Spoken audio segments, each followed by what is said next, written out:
the time to come here. So yeah, so I'll proceed with a PowerPoint slide, but feel free to drop questions in the chat if you ever have any questions or concerns. So just to start out first, I'd like to engage the audience a little.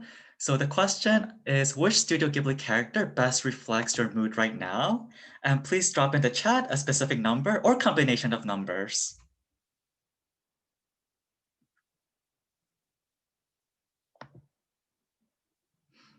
All right, we have one Sleepy Ponyo, some excited Totoros, a no face.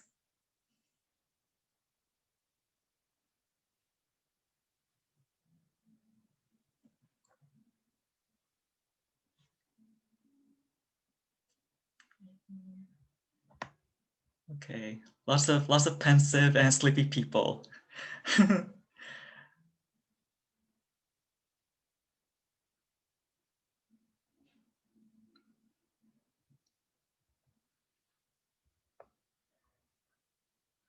All right, so for most of people seem to be doing great. That's good to see. So for the next part, I'd like to cover the agenda. So for the first part, we'll have an opening activity to engage the audience because we don't necessarily want to talk at you, but to talk with the community. The second part will be the moderate discussion for panelists, Minju, Jenn, and Mark. And this portion will be recorded and shared with the audience after the event. So if you have to leave early or would like to share what has been discussed here, then the link will definitely be provided. We'll have a built-in movement break as a way to stretch our muscles and perhaps grab a drink of water or anything that can help us perhaps relax our eyes from the screens for a little. We'll have a Q&A portion. And finally, we'll have some closing remarks. So we might not necessarily take up the whole 2 hours of this event, but we'll try to definitely engage everyone as much as possible. So some acknowledgements that I'd like to make is, first, I'd like to thank Dr. Josephine Kim, who teaches at the Harvard Graduate School of Education. If you're Asian American or an Asian student, you definitely know who Dr. Josephine Kim is. She's our faculty advisor and just gives so much support to us and has given a lot of support and advice for this event to happen. So thank you, Dr. Josephine Kim. We would also like to thank the Office of Student Affairs at HGSE for providing us with the funding to make this event possible. I know that pandemic has been definitely hard on higher education, but it's definitely comforting to know that we're still able to receive the funding to make these kinds of events possible for the Asian American community at Harvard. And finally, I'd like to thank Cody, Donald, Nathan, Emma, and Kelly. When it comes to these kinds of events, there's a lot of thankless labor that goes behind it, like organizing meetings, sending out emails, advertising on Instagram, Facebook. And I just like to make sure that that kind of work is made more visible. So thanks, team. You're all great. So the instructions, so there's some instructions for Q&A. Please submit your questions using the Q&A box above. I assume it's located above my head, perhaps. I activated a feature in which you can upvote questions from others that you find interesting and comment on them as well. So that way we can engage the audience a little bit more. Questions that receive the most votes have a much higher chance of being asked in the Q&A session. And finally, we will allow people to see each other in the main room during this portion. So for our attendees, you might notice that you can only see about 6 to 8 people. So that's so that the recording for the moderate discussion can be as smooth as possible. But once the Q&A starts, we'll allow all attendees to go into the main room, and that way everyone can see each other. All right. So without further ado, here's the opening activity.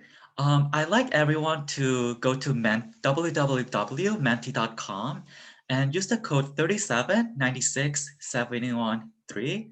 And there's 2 questions you can pick from. One being, what does being Asian American mean to you?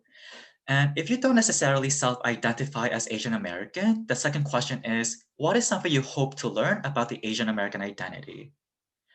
So I'll give everyone about 5 minutes to go to that website, submit the responses, and then we can look at them together.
right, so it looks like we have already started receiving responses. I'm going to share my screen and then we can sort of look at the responses together as a group. All right.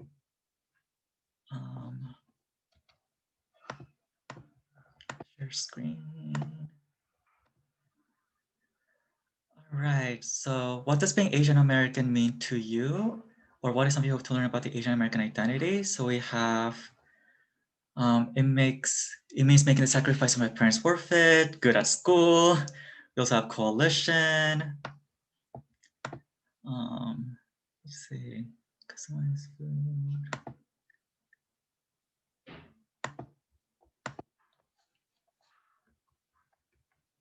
Okay. I was a little bit worried if we could fit all the responses, but I can in fact actually scroll down, which is very comforting to see.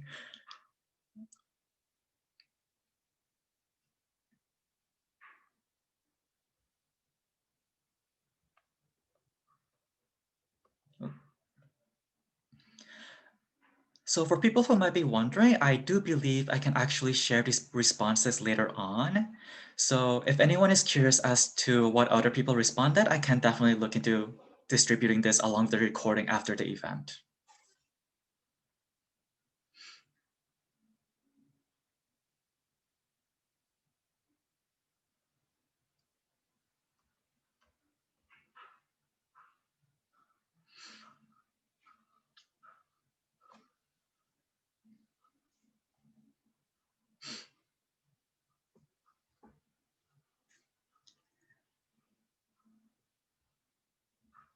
All right.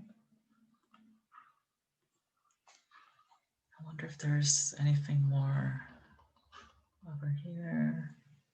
Okay. All right. Thank you everyone for being part of this. We actually have a similar exercise towards the end of the event. And I'd like to thank everyone who took the time to submit their answers. Thank you so much for your perspectives. All right, so without further ado, let's get started with the moderate discussion. I guess I'm just going to first ask for our dear panelists to introduce themselves. So starting with Minju, Jenn, and then Mark. Hi, everyone. I just want to take the time to thank the organizers and for everybody who I can't see even for being part of this event. I'm excited to get going and to be in conversation with my co-panelists. I'm Minju Bae. I use she and they pronouns. And I am a historian. I study labor history of Asian America. And yeah, it's a pleasure to be here with you today. So I'll keep mine brief. How about?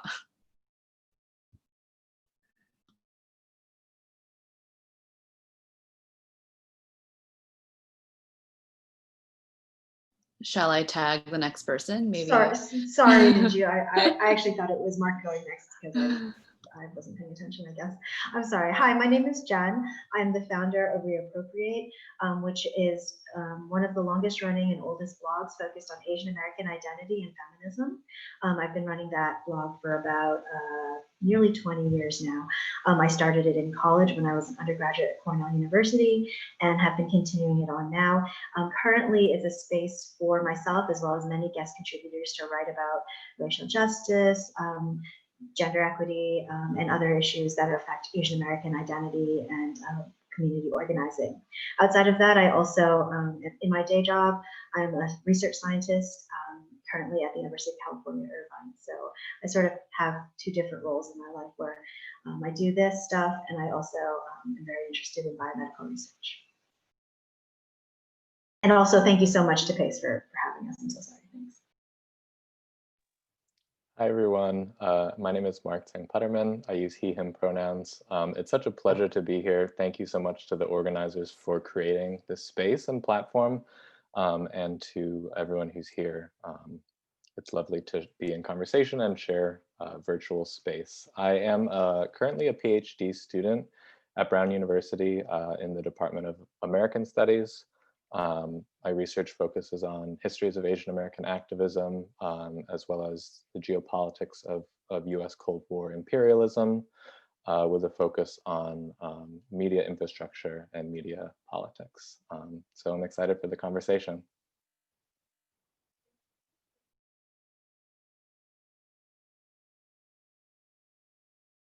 Vo, you're muted. I'd also just like Donald and Cody to introduce themselves because they are in fact, here with us. So maybe Donald and then Cody.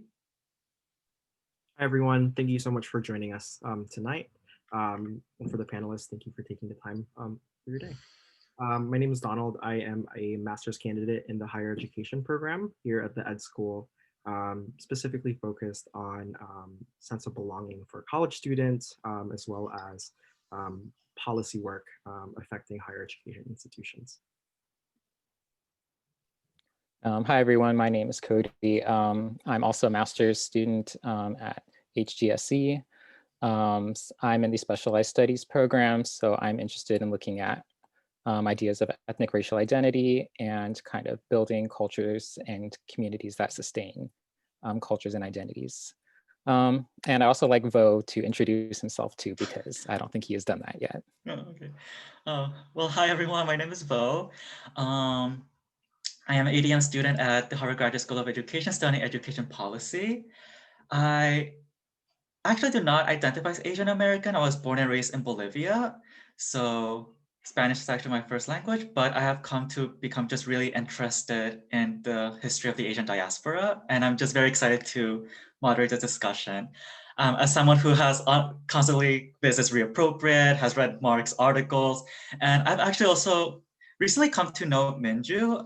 I have read Minju's articles on the survivors, the Korean survivors of the atomic bomb, as well as the article she co-wrote with Mark. So it's just exciting to have the three of you here in this Zoom room. All right, so just to start us off, when we think about labels and representation, I think one of the questions that people might want to talk about is the model minority myth.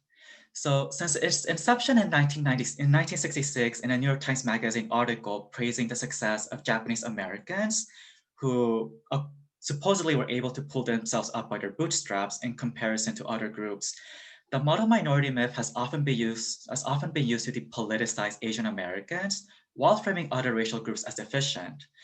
These days, we often see Asian American activists and writers mentioning the model minority myth as a way to galvanize the Asian American community into action.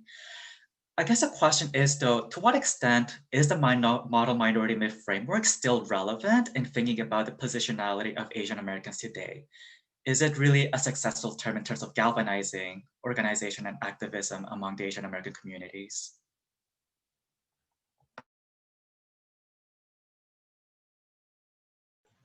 Minju, do you want to start? Oh no, I think I was gonna ask the same question you were.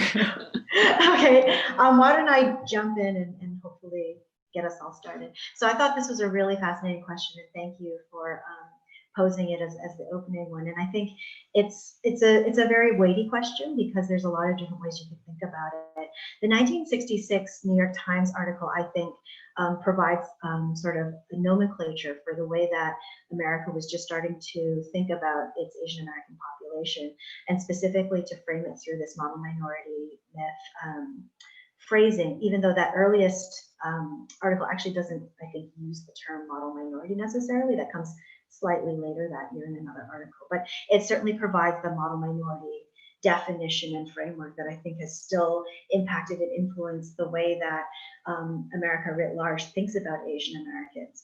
And to that extent, I think it's really valuable to think about where we are the position we are expected to take in the American racial political landscape. From the very first time that popular American media was thinking about Asian Americans, it was thinking about us through this lens of this model minority. Not the very first time, but the first time that we were talking about it in this particular context. And what I think is really valuable to think about it is that you can't tease apart the model minority framework in that article from the anti-Blackness of that framework in that article. And so I think that's really important for us as Asian Americans to think about how anti-Blackness is so central to what the model minority myth is, and to think about how when people are thinking about Asian Americans as the model minority, that's really one half of a coin that includes anti-Blackness, right? And so we can't sort of talk about model minority status without thinking about the roots of the model minority myth in anti-Blackness. And I think we really have to grapple with that, especially because that is the framework that is thrust upon us currently in the political landscape. I also think we need to grapple with that because there are a lot of Asian Americans, I think, who, for whatever combination of reasons, internalize aspects of the model minority myth in the way that they conceptualize their own political identity. And so I think we need to have a very sophisticated and difficult grappling with what the model minority myth really means, and especially how it's so rooted in anti-Blackness, because it remains so deeply entrenched within the way Asian Americans sometimes conceptualize ourselves. Even when we're talking about the relationship that we have with America and American racial politics. That being said, I think it's a fraught thing to use it as sort of this universalizing framework, because there are so many Asian Americans within the sort of Asian American pan-ethnic term and the pan-ethnic community for whom the model minority myth does not really reflect their experiences politically, ethnically, culturally.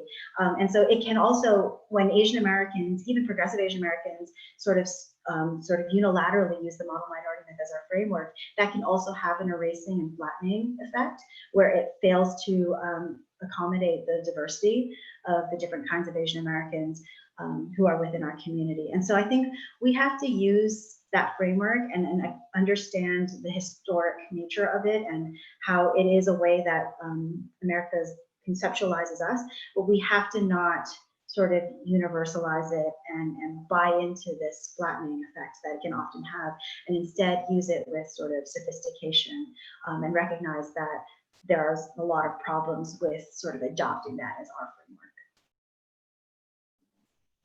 Yeah, and I think just to add to what Jenn says too, that the model minority narrative is and was only as relevant as it was in upholding US hegemonic power.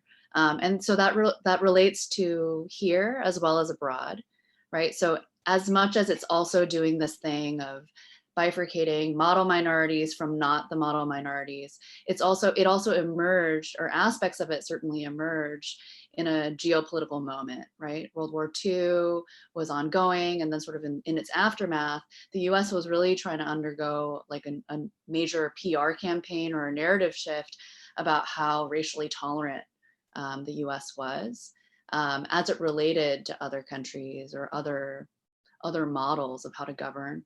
And so establishing this idea about the model minority narrative gave the US credence and sort of legitimacy as to how the project of being American functions, right? So the US project becomes kind of worthwhile in some sense.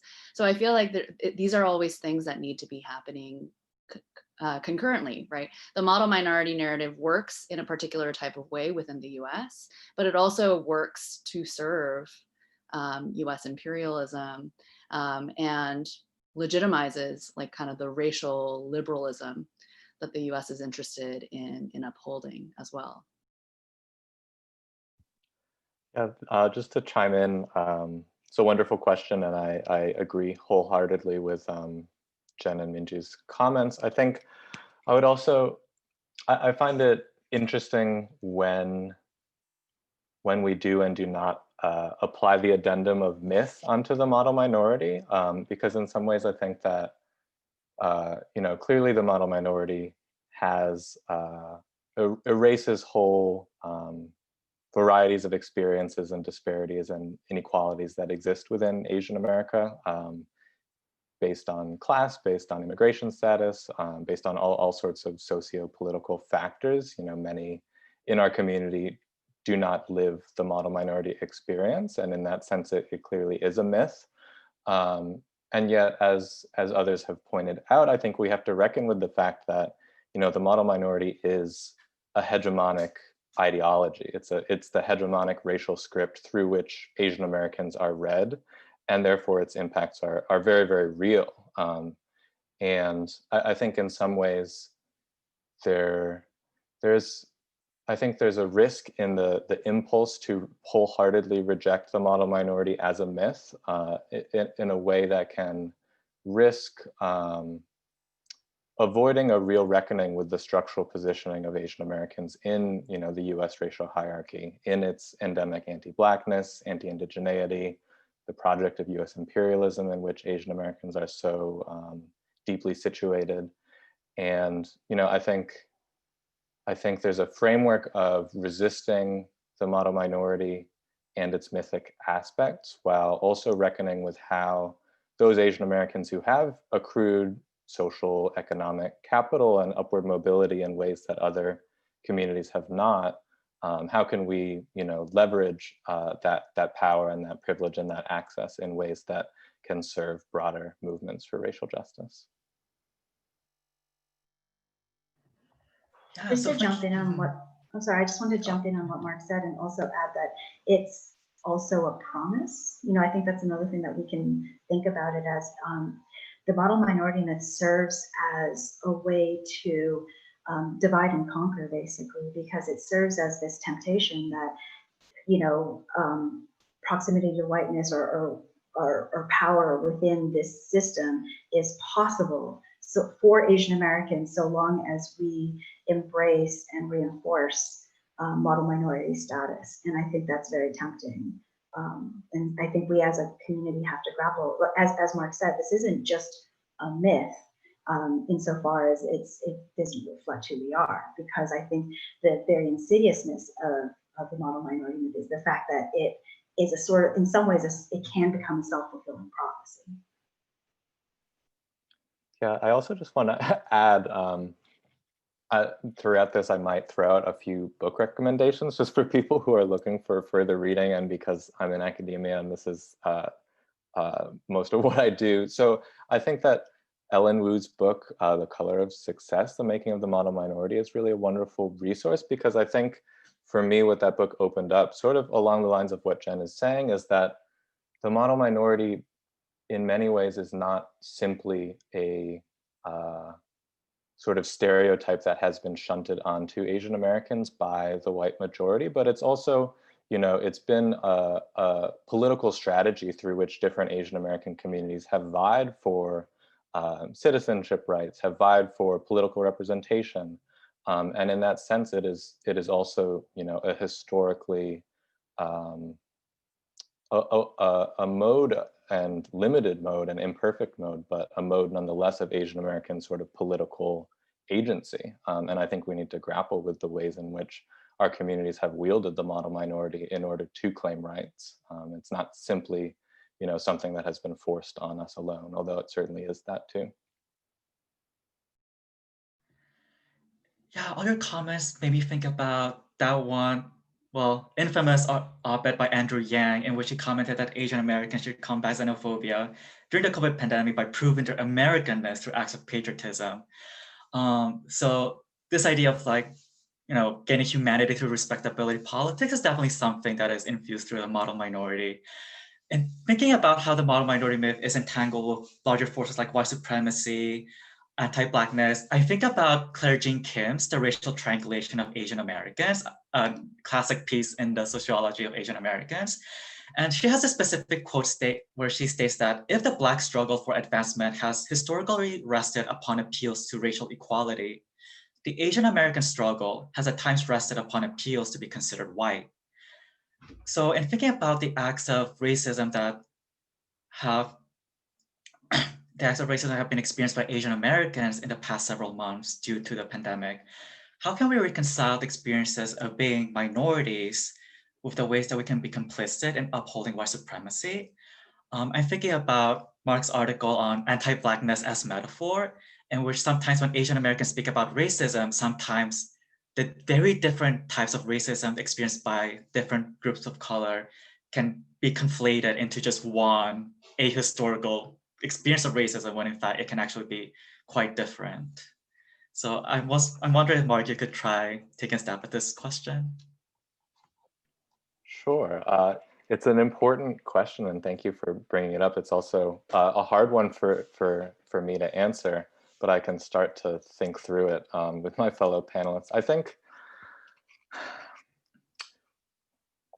that, I had written that article for Jenn's wonderful platform, Reappropriate, several years ago, because I had noticed a tendency amongst Asian Americans, which I think is in some ways is quite natural, that, in many ways, the history of race in the United States has been about anti-Blackness and about defining Blackness in relationship to whiteness based on the very, specific histories of chattel slavery and the various ways that it has evolved over time, despite its ostensible abolition.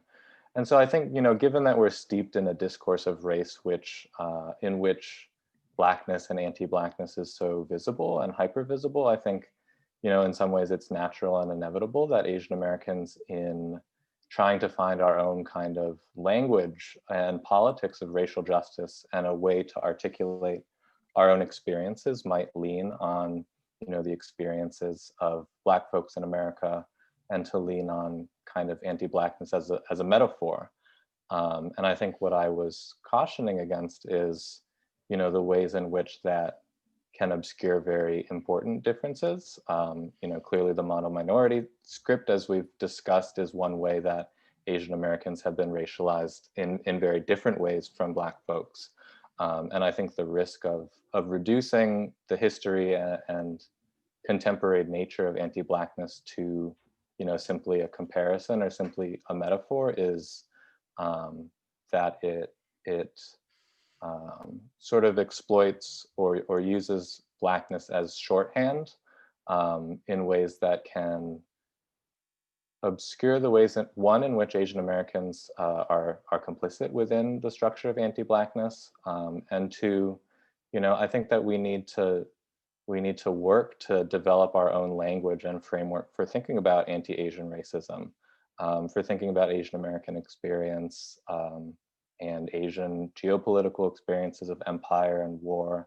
And there's many generations of that thought and work for us to draw on. And so I think I encourage all of us to sort of find that specificity and find that language for our own experiences, rather than simply trying to, copy paste a different community's experience. I just want to jump in on what Mark said, and first of all, thank Mark for giving the opportunity to publish that on my site. And just to add that when we tend to use anti-Blackness as a metaphor or a lens through which we can understand our own experiences with racism, what that ends up doing is a couple of insidious things. I think one thing that it does is it sort of reinforces and almost reifies like anti-Blackness as an experience of racism. Like it sort of says that's innate, that's sort of something that we're not going to tackle, but rather we're going to draw upon that in order to validate our own experiences, as if we must reinforce anti-Blackness in order for us to experience our own racism. And that is, I think, one problem. The other issue is that it leads to this idea that hypervisibility of racism or experiences of racism is itself a privilege. And so one of the examples of that is, for example, when there was the hashtag campaign about hashtag #OscarsSoWhite, there was a sort of corollary conversation that I think was very problematic within some elements of the Asian American community, that was trying to suggest that, well, because there was such a focus on the lack of Black representation amongst the Academy Awards, that Asian Americans were actually more oppressed because we were not visible in the media representation conversation. And I think that's really problematic, because it suggests this sort of like competition where we're losing out because our discourse about racism is more oppressive because it's not seen, which I think is really, really problematic, because it sort of distracts away from the actual conversations about the material harms of racism in and of itself. And so I think that when we talk about, as Mark said, we need to be developing our own language and framework for discussing the Asian American experience. And we don't need to be borrowing, I think, from and in a very negative way from other communities. In terms of the central question itself about how can we reconcile the experiences of being minorities with the ways in which we can also be complicit in upholding white supremacy, just beginning to disentangle this question, to me, it seems like it's really asking, is it possible to have an experience as a person of color and to experience racism while at the same time also being privileged? And I think that there's this this sense of, again, flattening, where there's this dichotomy of like, you can either only be oppressed or you can only be oppressor. And like, it's this very like stark binary. And I don't think that reflects the experiences of Asian Americans, or really like of people and how we navigate identity politics. We are not just one or the other. I think we all grapple with ways in which we experience oppression and also ways in which we are privileged.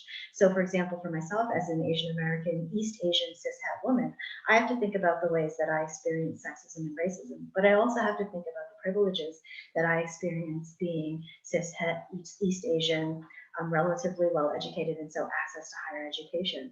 And I think that's something that we all individually, also, as well as collectively, should be grappling with, that it's not quite so simple, that it's just one or the other. Yeah, and I'd like to piggyback off of that kind of that framework. I think one of the things that this question made me think of too is maybe the way to reconcile it is to think beyond the triangulation that Kim lays out, and rather to, I mean, part of the work that I do is to really look at the US like in the face, right? Like understand that the US is an empire, that it's founded on an ongoing genocide of indigenous communities, right? It has 800 bases in the world. It's like literal kind of settler logics, right? It imposes sanctions as a tool of diplomacy. It denies that Black Lives Matter, right? Like these are all what the US empire has time and again demonstrated. And so for me, unpacking the meanings of the US and its logics has allowed me to understand the like deep importance of multiracial solidarity. And that's, you know, in and among communities inside the US, but then also in connection with people who are waging kind of self-determinative struggles, right? And that's, you know, globally, if you kind of put this question in a different way, right? Asians aren't actually a minority. We're framed as such here, but or wherever you might be located in the US, right? But as we build international connections, I truly think that that's part of the work of reconciling and then also challenging white supremacy as it relates to the US empire.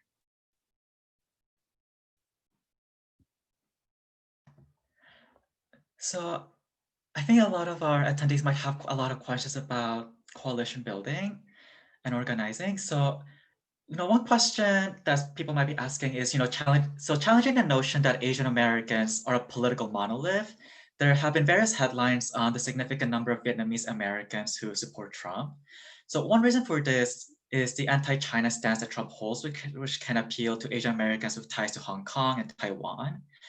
And so the question would be, how can we navigate the generational differences and histories of colonization that prevent Asian Americans from forming a unified coalition, especially when it comes to Asian Americans who were born and raised in the US, and perhaps they might not be as familiar with the tensions and histories that can prevent coalition building among not only among East Asian nations, but also, you know, between East Asia and the US.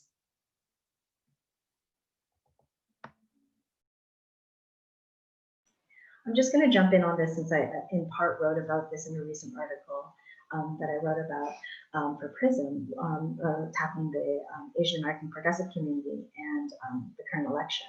One of the things that I think came out of my research for that article, and just in general, is that we have, I think, a tendency, you know, this question is about Asian American as a political monolith. And I think both internally and externally, Asian America is seen as monolithic. It's seen as a singular experience, largely filtered through model minority narratives. And that very much ignores the diversity of the political diversity as well as the ethnic diversity within the Asian American community. And I think that one way that we can start to navigate this is to simply first acknowledge internally that our experiences are very, very, very different from one another. That this idea of us as having a singular experience, narrative, opinion, that's just flat out wrong. Externally, we are very, very often treated that way, especially by mainstream politics. And that was something that I was writing about in part, which is that when we look at major political parties or mainstream media, or just the way that we are engaged with, when we are engaged with, there's a tendency to focus on certain groups within the Asian American community over others and to assume that those folks are representative of everyone. And so we need to really challenge that, that perspective. And that starts internally. Rather than to internalize the idea that we're all the same, we really need to work really hard, I think, as Asian Americans to really to amplify the nuance of the Asian American political identity. And for me, in my work especially, is to try really hard to amplify and elevate folks who are traditionally marginalized within the Asian American identity, which includes Southeast Asian Americans and other identities within the Asian American community.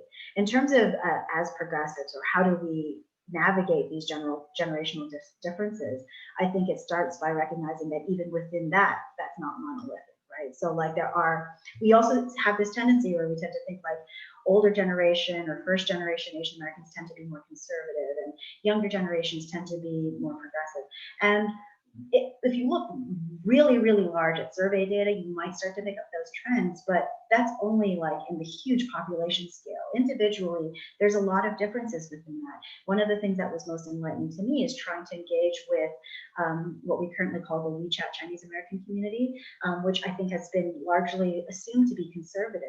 And one thing that was very eye-opening for me was to discover that actually there is an element of progressive first-generation Chinese Americans within WeChat that are working really hard to try and elevate progressive ideas. And so even within myself, I was falling into this trap of assuming there was sort of this monolithic WeChat identity that isn't actually true. And so I think how we can navigate this is to start by understanding that we need to have more discourse within the community and to push back against this tendency, even within ourselves, to make assumptions that we're all the same based on certain identities, and to instead elevate discourse and to elevate discussion and difference of opinion so that we can really nuance our understanding of this identity. You know, I really second Jen's point about not falling into these traps, right? These categories are there to help us make sense of the world until it no longer serves us, right? And I think, for example, like I think some of history's lessons is that, you know, Asian American organizers, my students recently read Ghidra, and in those newspapers, right, the movement leaders were doing the hard work of building coalition, but also changing narratives around what it meant to be Asian American, right? And that identity marker was a political one that was, you know, it had all these meanings and ideologies. And I think to make this kind of, you know, it's a slippery slope. What is Asian Americanness? Is it this political identity that sort of was an offering in the 60s, or is it just a census category? Is, I think, one that I think especially in leftist circles grapple with all the time, right? It's an embeddedness, there's a political embeddedness that's happening, that happens in Asian American identity, and yet it gets used in different ways. I think also as it relates to the question about what do we do with the ways in which we're not aligned, right? There are communities that have certain feelings about China, but it's not just China, right? It's also about gentrification. It's about employers versus employees. It's about all sorts of things. And the problem, I think part of the problem is sort of trying to identify where this community comes in, right? It, like Asian Americans as a political identity, as an Asian American movement, has sort of certain ideas that they were trying to push forward. Whereas Asian American identity as kind of this monolith that's supposed to be all these things all at once, I think is where we meet some challenges. And I think I also want to second Jen's point about generational differences, right? I think generational differences is a really hard way to understand our communities. And I'll speak personally, like in my family's Koreanness has a lot to do with being critical of the US. And I think a lot of families and communities within Asian America kind of understand the power that the US wields, like as a problematic one, right? So that's a moment of coalition there, right? And it kind of goes beyond generational differences, whatever that is. And it's like, it's a premise of Asian American identity and politics, I think. Yeah, I'm still thinking through this question, so my comments might not be fully formed, but I think part of what to me is important to do when we talk about political differences within the Asian American community, and particularly these conversations about Asian American conservatism, which have become more and more sort of visible over the past 4 years, is that I think we need to keep in mind the ways in which the politics of the Asian diaspora in the United States is always structurally produced by the processes of, you know, selective immigration, of imperialism, and I think we have to think critically about the ways in which, for instance, the Chinese diaspora or the Korean diaspora or the Vietnamese diaspora is all embedded in the history of, you know, the Cold War project, the history of US intervention and geopolitical domination in Asia, and the ways in which Asian immigrants and Asian refugees were very selectively chosen in a way that would be ideologically flattering to the United States. You know, so I think the fact that, for instance, anti-communism is so rampant in Asian American communities is a structurally produced phenomenon. The reason why many people in our communities might cling to a notion of American exceptionalism or you know, a sense of debt owed to America as a kind of land of opportunity. You know, these are not simply individual positionalities, but these are ideologies which have been facilitated by very specific processes of empire and immigration. I just want to, Mark, were you done? Yeah, okay. I just super quick, because you reminded me of one other thing when you said that, Mark, was that there's been a lot of conversation about Asian American conservatism and racial conservatism. And on the one hand, I think it's absolutely something that is going to grow in force within the Asian American community. But on the other hand, I also want to make sure that when we talk about this, we also see that there's been a sort of a focus on Asian American racial conservatism within the ways in which we were talked about in mainstream media. There's been a sort of a selection of that narrative over others in the ways that were portrayed. And I want to connect that back to the model minority myth, and specifically to how this focus on Asian Americans as racially conservative as the predominant narrative of Asian Americans in mainstream media feeds into this strategy of maintaining white supremacy and to reinforce us as adopting and promoting ourselves as having the model minority status. And so on the one hand, I'm not saying that that's not a major issue within the Asian American community and that is not a rising political force. It absolutely is. But on the other hand, one of the things that I really hope that we can do when it comes to organizing is to, again, sophisticate, nuance, take agency of our own narrative and say, yes, this is happening, but this is happening in another context where there is equally strident progressive organizing and equally strident progressive, or there is at least strident progressive voices. I'm not going to necessarily say equal, but like very strident progressive voices within these spaces as well. And as a progressive organizer, for me, it's to acknowledge that force is out there, the racially conservative force is out there, but also to try and create inroads with others who are doing progressive work in these spaces, which starts by acknowledging that they're also there too, but being largely silenced by this project of like wanting to reinforce the model minority myth. Great. So I know I probably have only enough time for 2 more questions from me before we move on to Q&A. So I'm just going to be really ambitious and try to combine different strands of thought here. So thinking about how Minju brought up the term settler logics, I kind of think about, so from Crazy Rich Asians to Parasite, Asian and Asian American representation has been on the rise while facing valid criticism about the ways it privileges certain ethnic groups over others. And there have definitely been many Asian Americans who have written on the limits of mainstream representation in terms of like amplifying certain Asian American voices and stories over others. So a recent trailer I watched is Minari, which features Stephen Young, about a Korean American family who moves to a rural farm in Arkansas. But something I maybe think about is also when we promote this narrative of fighting against the foreignness of Asian Americans by showing that like Asian Americans do belong here, they do speak English, but also thinking about the inherent tension of finding home on stolen land. I think about, well, as a student at Harvard, how many land acknowledgements does it take to actually relinquish the land itself, right? So I guess in terms of thinking about the coalition building between Asian Americans, but also Native Americans as well, I was wondering if Minju, you could try to help us think through this tension. Yeah, I'll try to think about it on the fly. Yeah, I mean, I appreciate what you've done with all these questions. These are really important questions.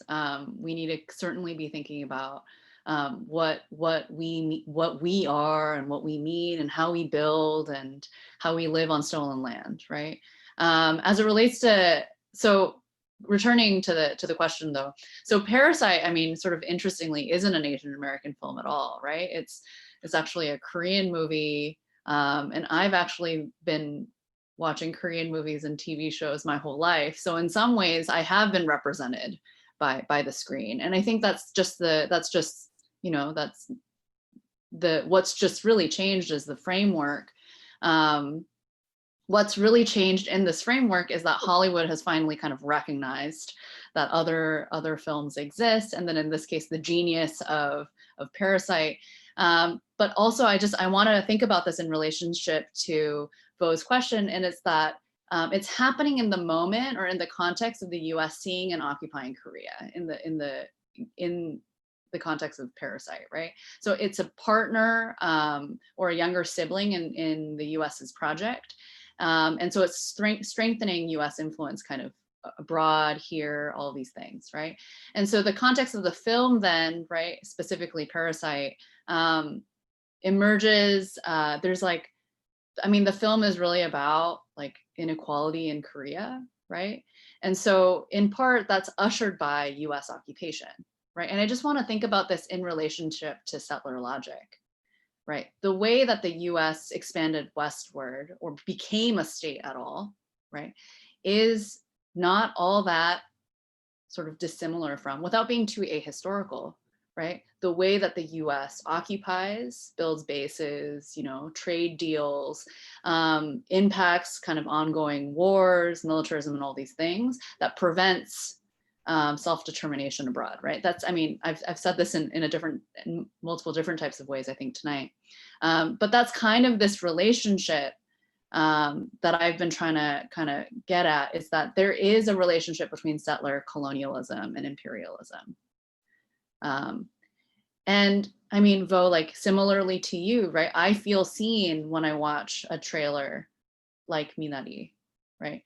But I don't know that representation that kind of representation is enough to unpack like the geopolitics, but also the politics of an ongoing genocide. And I think just making this connection is a first step. And I think many of us are doing this, right? And I hear you, right? How many land acknowledgements do we need to do before we actually engage in land back politics, right? I don't have good answers, and I sort of like bumbled my way through that, but I do want to make that connection, and how Asian Americans are implicated, right, in this process, right? As Mark had mentioned, Asian Americans are deeply situated in Cold War politics, right? Cold War agendas. And similarly, Asian Americans are deeply implicated in the settler colonial project. And so how do we recognize, or how do you reconcile ourselves in these moments? And I think what's important, and Vo, you've already offered this as a way to reconcile it, and it's coalition, right? And it's internationalism, it's solidarity, it's recognizing all of these systems that don't allow us to be in community, but to really like make a claim as to why these coalitions are necessary. I don't know if that was helpful at all.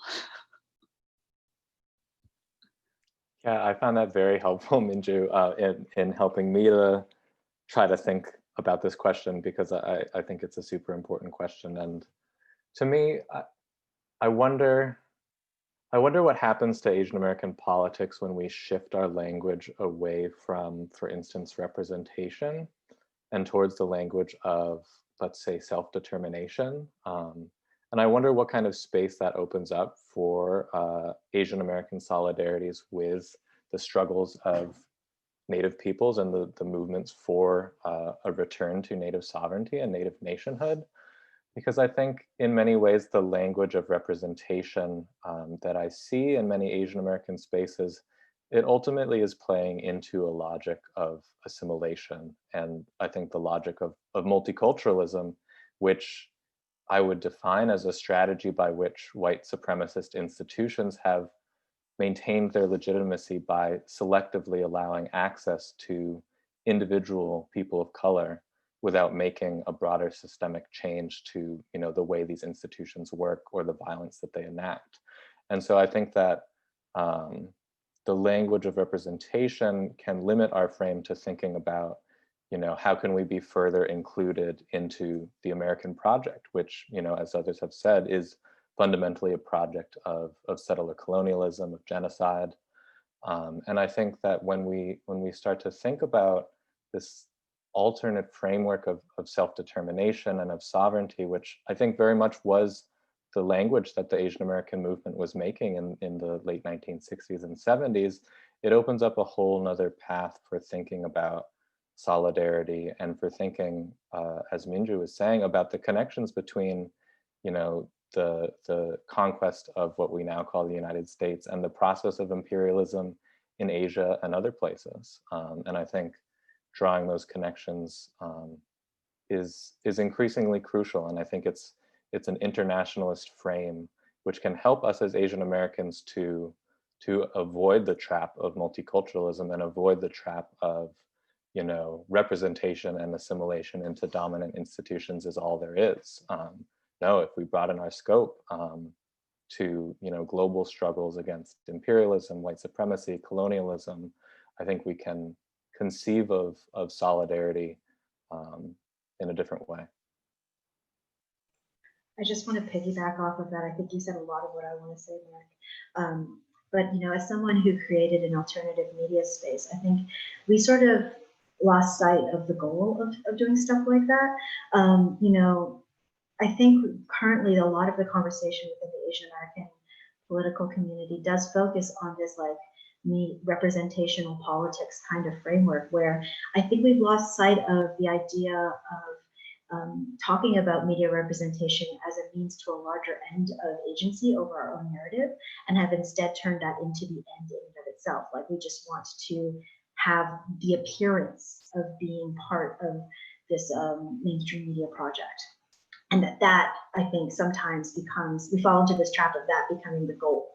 And I don't think that should ever have been our goal. I don't think that that was originally our goal. You know, Reappropriate was created 2 decades ago, and it was one of several alternative Asian American media projects to launch in the internet, like sort of the dawn of the internet, with this idea that, you know, we don't see ourselves being the in charge of our own narratives, and so we will start to write our own stories. We will create our own media spaces with the express purpose of saying that the fact that we've never been sort of the authors of our own narrative has in and of itself shaped the way that we conceive of ourselves politically. And so we don't have that sort of self-determination because we're not in charge of our own narratives. And so that was the original goal of these projects, was to sort of be able to have that sort of self-determination with regard to our own identity formation. And I think that we've sort of lost sight of that. And I think that we now focus on, as Mark has said, this appearance of diversity, this appearance of inclusion, which really just reinforces tokenism and this idea that we only matter if we're assimilated into this bigger white supremacist media project. And so for me, I've always felt like the way around that is to some extent deprioritize sort of these mainstream media spaces and to really elevate alternative media or media that's coming from Asian Americans, both, you know, yes, in front of the camera, but like behind the camera as well, and like these independent film projects where we are actually in charge of our narratives from start to finish, because I think that advances the project of self-determination. Whereas I think just saying like, oh, I see someone who's been cast in some big blockbuster movie, you know, as a parent, I understand the idea of being able to see oneself, but on the other hand, I don't think that necessarily advances the actual goal, which is being able to write our own stories. All right, so before I ask the last question, well, I'd like to first make a shout out to an article that Mark wrote on The Atlantic called Crazy Rich Asians is a Step Backwards, which I found to be an excellent article talking about the limitations of representation. But yeah, so the concluding question before we move on to Q&A, the break and then the Q&A is, what does Asian American political action, organization, and resistance mean or look like to you in 2020 and beyond? A specific example I'm thinking of is perhaps of California's Proposition 22 passing, which classifies app-based drivers as independent contractors and not employees. We kind of see this sort of acceleration towards the United States being a capitalist dystopia, or well, more so than it is already. And we see that labor rights are being gradually disintegrated by wealthy companies. So I would just like to take this moment to honor Minju's special skills and training as a labor historian. So I'm thinking that, considering how not all Asian Americans are doctors, engineers, or have these jobs that are protected, how can they organize with others to fight for stronger labor laws?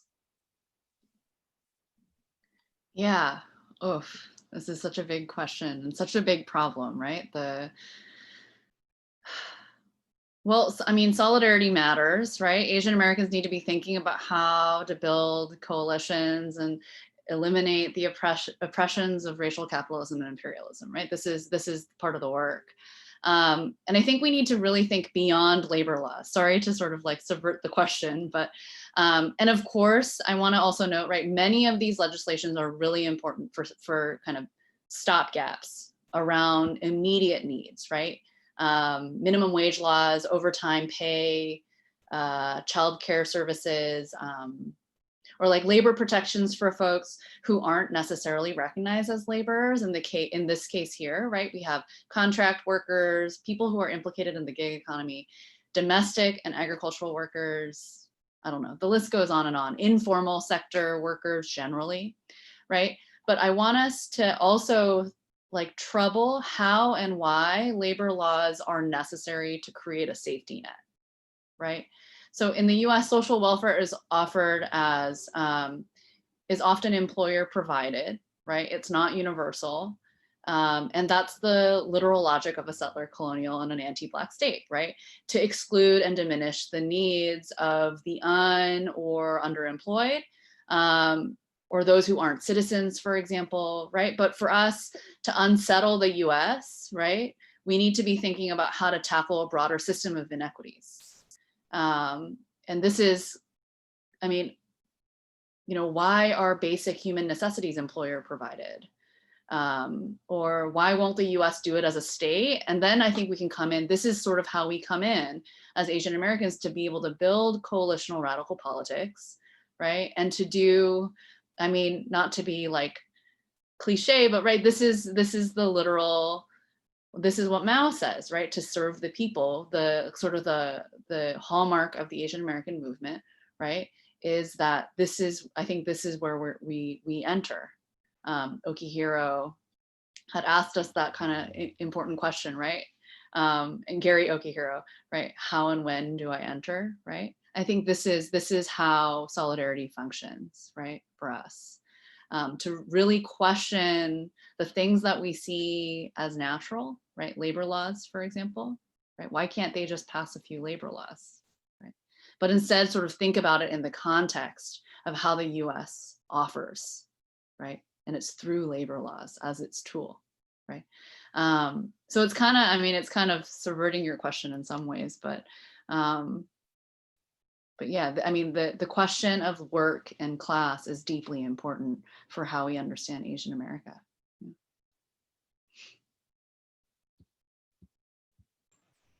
To piggyback off what Minju said, I think what's really important when it comes to coalition building is to expand our own horizons. I think that as organizers, there is a temptation to focus only on ourselves and our immediate experiences, our immediate narratives, the immediate injustice that we personally or individually face, and to sort of deprioritize or ignore the experiences of others. And I think that fundamentally, obviously, that fundamentally sabotages the project of coalition building. And so one of the things that Asian Americans and I think anybody who's trying to do community organizing what really needs to do is to think more broadly, as Minju said, about what does a society that actually meets the needs of everyone, what's that actually look like? And more specifically, as an Asian American with privilege, potentially economic privilege or racial privilege or ethnic privilege or whatever, to think about what that society might look like, not as a threat to oneself personally, even if it maybe is addressing some things that we don't individually experience. So directly to the question of how do we work towards creating a better society, that might look like working on behalf of folks that we are working in partnership with, rather than to address our immediate individual needs and to ignore the experiences of others. And so it's really to be just basically more generous with our work and to say, like, we have a shared dream, and that shared dream, we're all stakeholders in that larger dream, even if my experiences under the current system, I don't experience the same kinds of insecurities or oppressions or injustices that others might. I'm still completely invested in this better vision of the future. And therefore, that is the reason why I continue to do that kind of work. I think we all need to adopt that kind of broader thinking about what community organizing means. I wish I could say what I think the future of Asian American political action will look like. But like so many other things right now, the future is so uncertain. I would like to think that the myriad crises that we are living through, from the pandemic to a contested election, are starting to reveal some of the fundamental contradictions of American society, of American capitalism, of American imperialism. And yet I am also deeply concerned about an impulse to accept incremental change or symbolic change in place of a systemic institutional shift and change. And so I think we need to be really careful in entering into this new era of living under a democratic president, assuming the transition goes smoothly, which is maybe a large assumption right now. But I think, you know, we're entering into a different kind of political context in which white supremacy and imperialism is not quite as crass as Donald Trump was. And that crassness in some ways helped to awaken more people to the realities of a system which has always been fundamentally violent, but oftentimes has been a bit more sophisticated and polite about it. And so I think we need to keep doing that work of politicization, to keep doing that work of understanding the systemic and really global nature of the problems that are facing us. And I think it also, to me, raises the question of thinking really, really broadly and globally about who we're in solidarity with. I think that the Asian American progressive and left has made great strides in thinking about solidarity with the struggle for Black lives. To a certain extent, we're starting to see more visibility and discussion about solidarity with Native and Indigenous movements and struggles. And yet I also think, you know, again, we need to have a global and international framework. What would it look like for Asian Americans to be in solidarity with those living under US sanctions, including in some of our own home countries? What would it look like to be in solidarity with people incarcerated here in the United States who are being exposed to COVID with no protective measures being taken? And I think, again, this kind of systemic or global analysis hopefully helps us to understand how we can better fight back improve our own circumstances. I think, the fact that during this unprecedented pandemic crisis and record unemployment, record food lines here in the United States, the fact that Congress has passed the biggest Pentagon defense budget in US history, we need to understand that imperialism and perpetual war is very much bound up in the same system which is putting so many people into precarity and danger during this COVID crisis. And so I hope that scope can help to inform the future of what our political action looks like. Thank you so much to the three of you for thoughtful responses. In all honesty, getting to moderate this discussion with the three has been a small dream come true. And I can only hope that my questions did honor the expertise that you all have in the complex experiences and histories of Asian Americans. So before we proceed to the Q&A led by Cody, we are going to take a 3-minute break. So during those 3 minutes, we are going to let all the attendees into the main room so everyone can see each other. Please take advantage of this time to also submit any questions you have for the Q&A. But just for the next 3 minutes, please feel free to turn off your cameras, take a stretch, walk around, and we'll be back in 3.